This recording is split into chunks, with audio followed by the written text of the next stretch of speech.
प्यारे बच्चों, हमने प्रत्यक्ष लोकतंत्र के बारे में अध्ययन किया है और प्रत्यक्ष लोकतंत्र जो स्विट्जरलैंड में पाया जाता है, इस प्रत्यक्ष लोकतंत्र के क्या क्या दोष हैं, क्या इसमें लाभ हैं और क्या इसमें दोष हैं।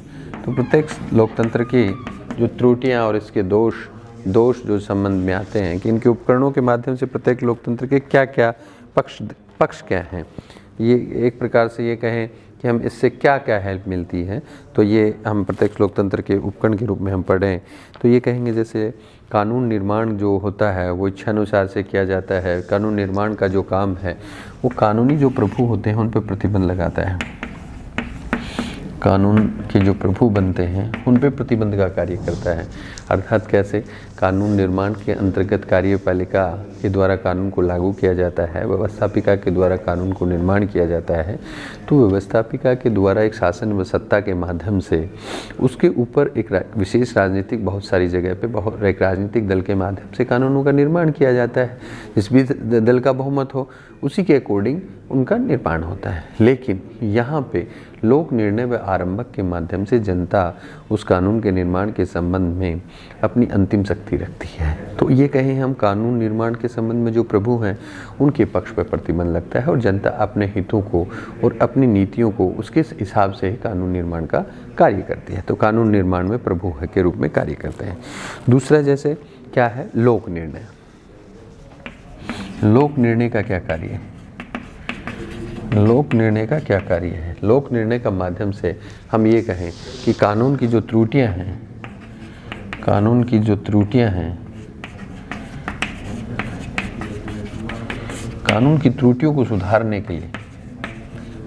करने के लिए लोक निर्णय महत्वपूर्ण भूमिका निभाता है। स्विट्जरलैंड के संविधान में लोक निर्णय के बारे में हमने अध्ययन किया है कि लोक निर्णय जनता के द्वारा किसी कानून के संबंध में व्यवस्थापिका द्वारा बनाए गए कानून में यदि कमियां रहती हैं तो उसको अस्वीकृत कर देती है। तो ये ऐच्छिक व अनिवार्य रूप से किसी भी लोक निर्णय के रूप में हम देखते हैं तो अनिवार्य में जनता स्वयं उसको स्वीकृत करने का अधिकार है। ऐच्छिक में निश्चित समय निश्चित स्थान पर इकट्ठे होकर लोक निर्णय के माध्यम से कानून को स्वीकार या अस्वीकार करने की स्थिति में होते हैं। तो ये लोक निर्णय है, ये कानून में जो त्रुटियां रह जाती हैं उनको सुधार करने का एक अच्छा तरीका है। दूसरा आरंभक। आरंभक से क्या होता है? आरंभक में जो भूल हो जाती है, आरंभक कानून में जो भूल हो गई उस भूल को सही करने के लिए, अर्थात कानून किसी कारण से नहीं बना पाए, किसी विषय को अछूता रह गया, उस विषय पे व्यवस्थापिका या विधायिका का ध्यान नहीं गया, ऐसी स्थिति में जनता स्वयं निश्चित स्थान पे किसी भी सविन्यासित या अविन्यासित आरंभक के रूप में कार्य करके जनता कानून का निर्माण कर सकती है। तो अतः जनता का अत्यधिक इसमें सक्रियता रहती है, जनता उसमें भाग ले लेती है और कार्य करती है। इसके माध्यम से राजनीतिक दलों के महत्व को कम हो जाता है।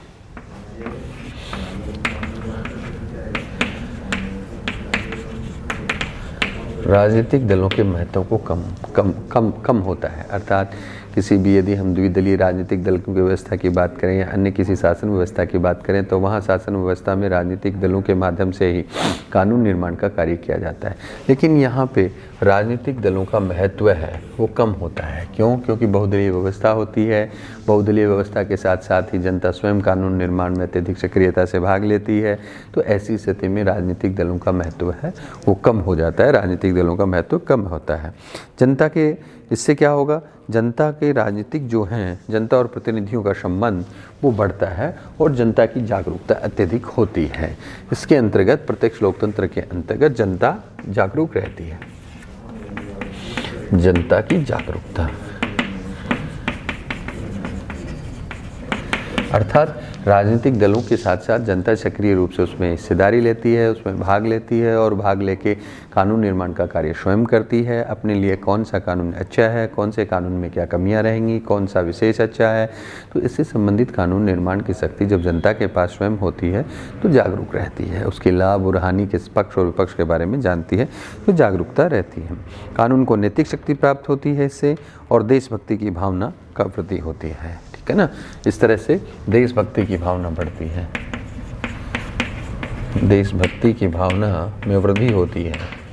जब जनता जागरूक रूप से कार्य करेगी, कानून निर्माण में सीधा हिस्सेदारी रखेगी, तो ऐसी स्थिति में राष्ट्रीय भावना का से ओतप्रोत रहेगी तथा राष्ट्र से संबंधित जो भी विचार और विषय आएंगे उसमें एकजुटता रहते हुए देश के लिए कार्य करेंगे, राष्ट्रीय हित के लिए कार्य करेंगे। अंतर्राष्ट्रीय स्थिति या वैश्विक संबंधों में अपने को जिस विचारधारा के अनुसार तटस्थता की स्थिति में रखते हुए अपने विचारों को ज़्यादा से ज़्यादा अच्छी स्थिति में बनाए रखने का काम करेगी। तो जनता में राष्ट्रीय हितों की भावना होती है और इसी के माध्यम से यूँ कहें कि हम कर्तव्य के प्रति सजग कहें या यूँ कहें कि हम राष्ट्रीय भक्ति से ओतप्रोत नैतिक शक्ति भी प्राप्त होती है, नैतिकता का भी पाठ मिलता है। तो ये एक प्रत्यक्ष लोकतंत्र के जो उपकरण हैं, इनके माध्यम से ये इसके पक्ष में विचार हैं, इनके माध्यम से फ़ायदा होता है। लेकिन इसके दोष भी हैं। दोष क्या हैं, ये एक एक करके हम इस पे चर्चा करते हैं कि इसके दोष क्या हैं। ये तो क्या हुआ, प्रत्यक्ष लोकतंत्र के जो उपकरण हैं उनके क्या क्या पक्ष हैं, अर्थात उनसे क्या फ़ायदा होता है, लेकिन इसके दोष क्या हैं, प्रत्यक्ष लोकतंत्र का क्या कमियां हैं प्रत्यक्ष लोकतंत्र में के उपकरणों के माध्यम से। व्यवस्थापिका के कार्यों में कमी आ जाती है और कानून जो निर्माण है वो जटिल कार्य है। कानून का जो निर्माण है वो जटिल कार्य है। जनता की सक्रियता अति आवश्यक है, लेकिन दोषपूर्ण रूप से यदि हम व्यवस्था करें तो कानून निर्माण में सभी नागरिक कानून के संबंध में कानून की पेचीदगियों को अच्छे से जान नहीं पाते हैं। ऐसी स्थिति में कानून जैसी जटिल प्रक्रिया को एक आम नागरिक, एक आम देश की जनता के द्वारा पूर्ण रूप से उसको सही तरीके से किया जाना एक प्रकार से मुश्किल कार्य है। तो जटिलता, कानून की जटिलता है, इसके लिए दोष है। व्यवस्थापिका के जो निर्माण करती है उसकी बजाय अशिक्षित और बुद्धिहीन लोगों के द्वारा भी कानून को नष्ट कर दिया जाता है। अर्थात जब कानून निर्माण से संबंध विशेषज्ञ नहीं होंगे तो अपने अनुसार ही कानून का निर्माण करना जटिल कार्य है, बड़ा मुश्किल कार्य है, दोष वाला कार्य है, ठीक है ना। इसके अलावा व्यवस्थापिका के सम्मान में कमी आती है। व्यवस्थापिका के सम्मान या यूँ कहें कि व्यवस्थापिका के सम्मान में कमी आती है। व्यवस्थापिका की लापरवाही होती है या यूँ कहें कि व्यवस्थापिका अनुत्तरदायित्व की तरफ बढ़ती है। कानून निर्माण का कार्य मुख्यतः व्यवस्थापिका का होता है, वो विशेषज्ञों के माध्यम से तथा जटिल कार्यों को संपन्न करती है। लेकिन जब कानून का निर्माण जनता के द्वारा या लोक निर्णय आरंभक या यूँ कहें हम प्रत्यक्ष रूप से जनता उसमें भागीदार हो जाती है, ऐसी स्थिति में व्यवस्थापिका के सम्मान में तो कमी आती ही है। साथ ही व्यवस्थापिका के द्वारा अनुत्तरदायी और व्यवहार में यूँ कहें कि उत्तरदायित्व की भावना में कमी आती है कि व्यवस्थापिका ये सोचती है जब कानून निर्माण का कार्य जनता द्वारा किया जाता है तो व्यवस्थापिका से कौन आरोप प्रत्यारोप करेगा, ये सारी की सारी जिम्मेदारी आम जनता की हो जाती है। तो व्यवस्थापिका की अनुत्तरदायित्व बढ़ती है, व्यवस्थापिका के सम्मान में कमी बढ़ती है, कानून निर्माण के संबंध में व्यवस्थापिका की लापरवाहियाँ बढ़ जाती हैं, साथ ही जनता की उदासीनता भी बढ़ती है।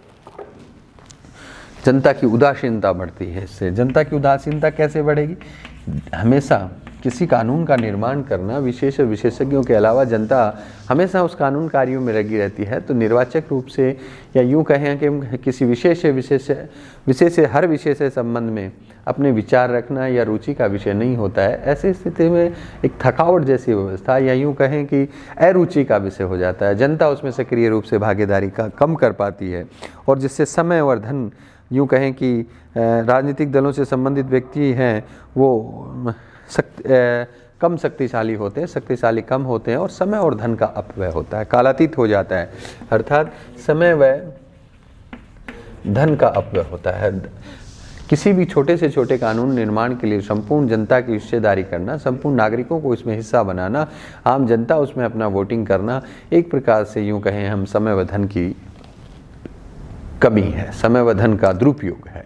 क्योंकि निर्वाचन से संबंधित कार्य यानी चुनावी कार्य करने से हमेशा ही निर्वाचन के कार्य को एक बड़े स्तर पे करना हमेशा समय और धन को अपव्यय करता है। तो ये तो कानून निर्माण में निर्वाचन जैसी व्यवस्था है, वोटिंग करना समय व धन का अपव्यय है और इसमें रूढ़िवादिता को प्रोत्साहन मिलता है।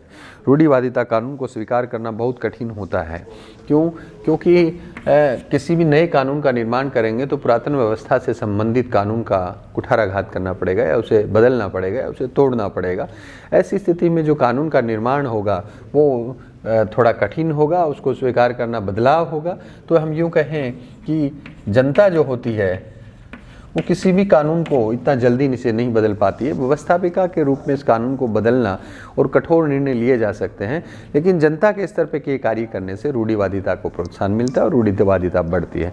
तो हम ये कह सकते हैं कि एक प्रकार से कानून, ये आरंभक लोक निर्णय या प्रत्यक्ष प्रजातंत्र जो है, इसके माध्यम से इसके कुछ दोष भी हैं, लेकिन विश्लेषणात्मक रूप से कहा जाता है कि प्रत्यक्ष प्रजातंत्र जनता के द्वारा सीधे रूप से कानून निर्माण के संबंध में हिस्सेदारी ली जाती है और कानून निर्माण का कार्य किया जाता है और ज़्यादा से ज़्यादा लोगों की इसमें सक्रियता होती है।